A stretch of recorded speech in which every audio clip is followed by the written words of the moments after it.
नमस्कार बच्चों, आज हम क्वाड्रिलैटरल्स के कुछ बेसिक टर्म्स देखते हैं और इसके पार्ट्स देखते हैं। तो क्वाड्रिलैटरल्स वैसे तो आपने पढ़े हैं, उसके 4 साइड्स होते हैं, 4 एंगल्स होते हैं, 4 वर्टाइसेस होते हैं, पैरेललोग्राम होता है, स्क्वायर, रेक्टेंगल, ये सभी होते हैं। इसमें एक स्पेशल टाइप का क्वाड्रिलैटरल है, वो है काइट। काइट यानी कि पतंग, जैसे आपने बचपन में पतंग उड़ाई होगी ना। So why kite is special? Because two adjacent sides of kite are equal. Adjacent side means एक दूसरे से कनेक्टेड, जुड़ी हुई, उनके बीच में एक एंगल कॉमन होता है। जैसे ये फिगर में दीज आर काइट्स लिखा है, वहाँ 3 काइट्स बनी हुई हैं। उसमें ABCD जो काइट है, उसमें AB and AD sides they are equal and BC and CD sides are equal. So kite is a special type of quadrilateral in which two adjacent sides are equal, and similarly you can see angle ABC is equal to angle ABD, but the opposite angle A and C are not equal. Now parallelogram we have seen already.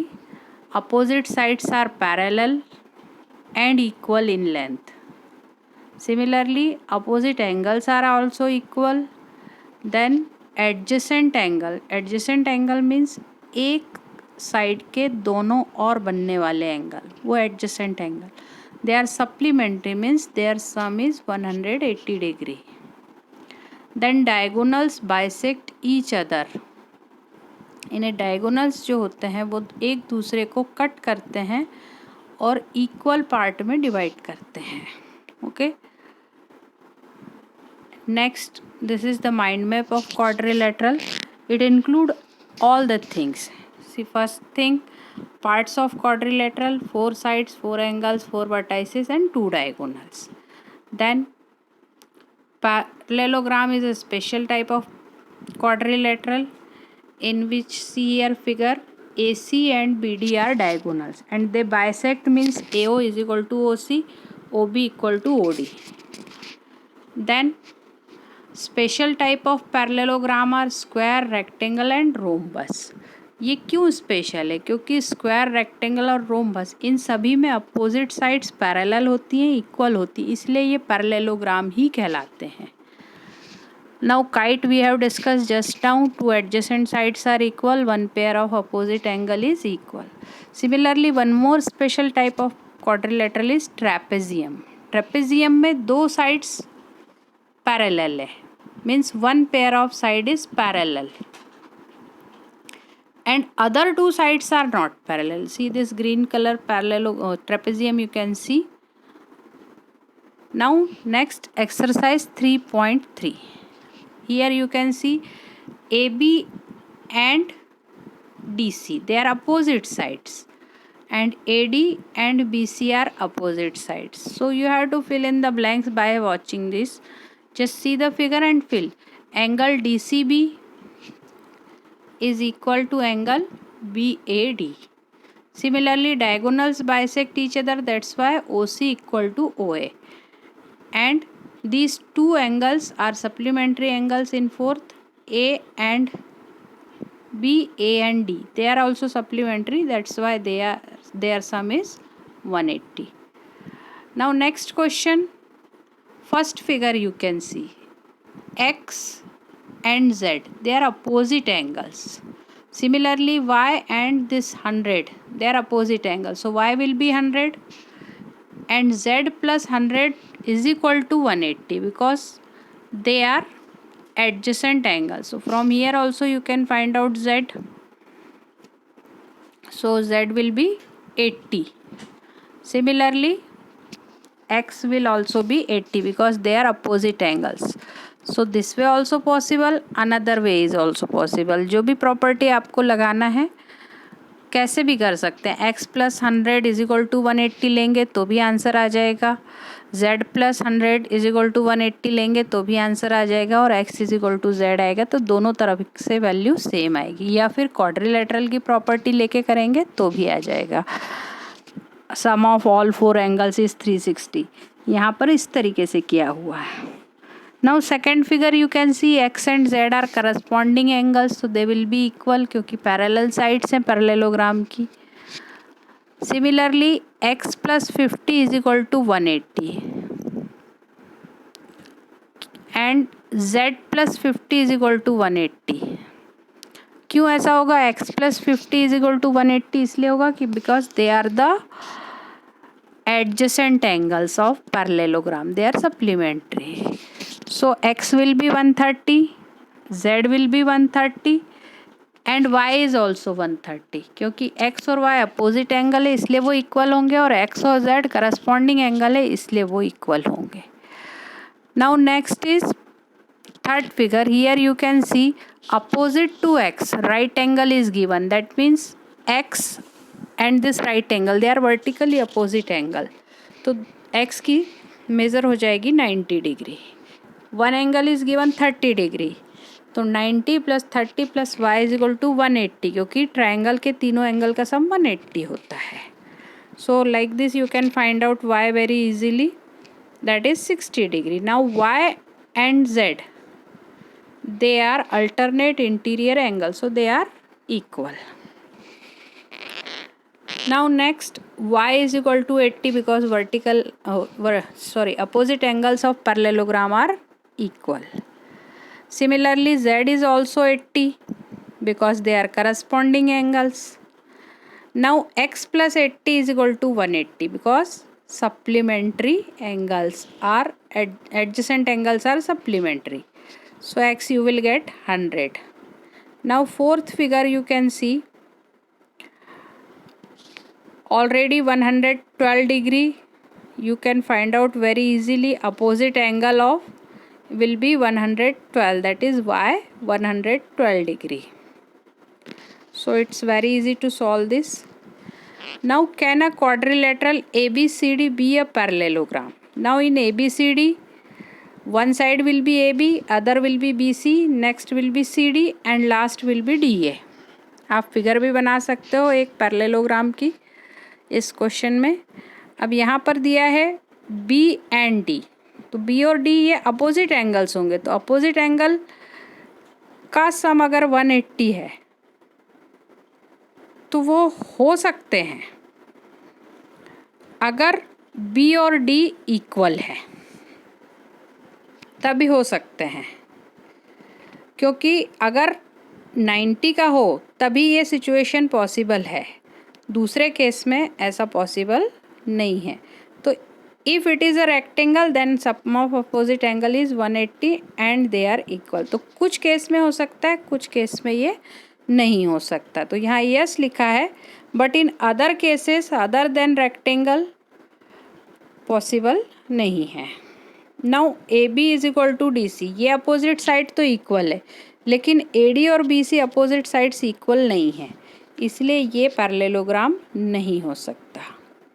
Similarly A and C are opposite angles. अब ये दोनों equal नहीं है तो वो parallelogram नहीं हो सकता. It should be equal. Next rough figure of a quadrilateral not parallelogram. तो काइट पैरेललोग्राम नहीं होती है क्योंकि उसकी opposite sides parallel and equal नहीं होती है. तो kite is not a parallelogram but in this one pair of opposite angle is equal. तो काइट में दिख रहा है कि एक पेयर इक्वल है, एक पेयर इक्वल नहीं है. Next question is of ratio. तो जब भी रेशो दिया है तो उसे x से मल्टीप्लाई कर लेना. अब यहाँ एडजेसेंट एंगल दिया है तो हमें पता है adjacent angles of parallelogram are supplementary. That means their sum is 180 degree. So you can write 3x plus 2x is equal to 180. So 5x is 180, x you can get 36. Now next thing, two adjacent angle of parallelogram have equal measure.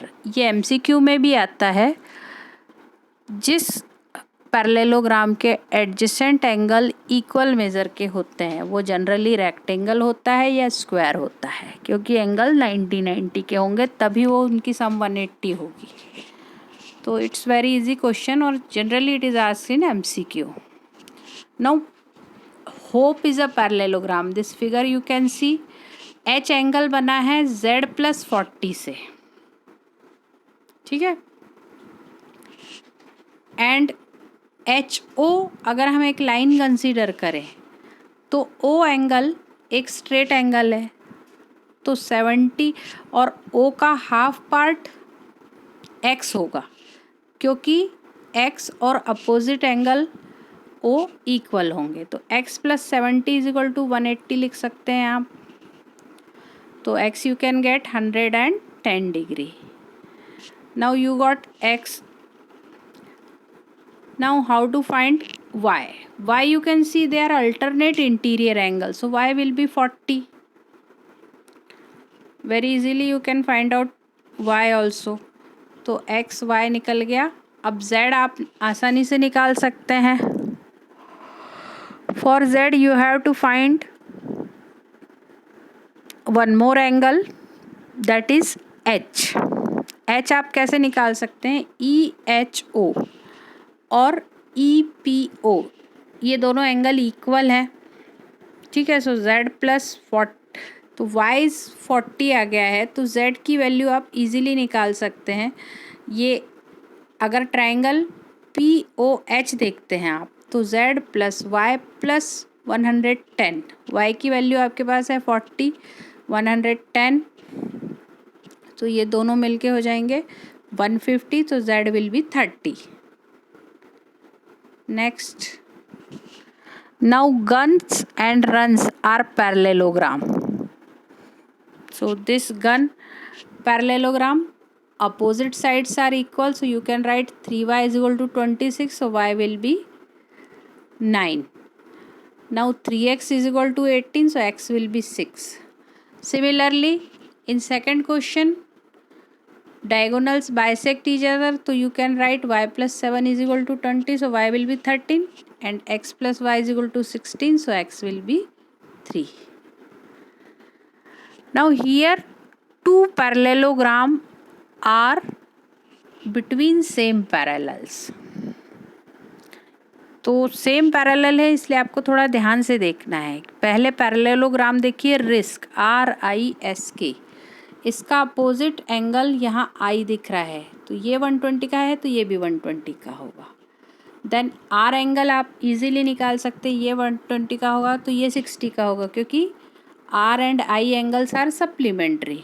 तो R अगर 60 का है तो S भी 60 का होगा। या ऊपर ही निकाल सकते हैं K + एंगल S = 180, तो किसी भी तरीके से निकालें, S 60 का आ गया है। Similarly E and L, they are opposite angle, so E will be 70 degree, S is 60 degree, so X you can find by angle sum property of triangle very easily, that is 50. Now next 10th question, how this figure is a trapezium. Trapezium की property होती है कि one pair is parallel, another pair is not parallel, और जो parallel pair होती है वो equal रहे ये ज़रूरी नहीं है। अब आपको पता है कि अगर साइड्स पैरेलल हैं तो उनके interior angles on the same side की सम 180 होना चाहिए। तो see the figure KLMN. In this angle M and L, their sum will be 180. That's why you can say NM is parallel to KL. So it's a trapezium, not parallelogram, क्योंकि KN is not equal to LM. Now second 11th question, AB parallel to DC. Same case, अगर AB parallel to DC है तो B और C interior angles on the same side है, तो C की value आपकी 60 आ जाएगी, ठीक है। Angle C you can find very easily. Now again find angle P and S, question number 12, P and S। तो P बहुत आसानी से निकल जाएगा, P + Q = 130 हो जाएगा, because they are the interior angles on the same side of transversal. So P will be 50. Similarly R is 90 already given, so S is also 90. Now some properties of the quadrilateral you can write as notes. Thank you.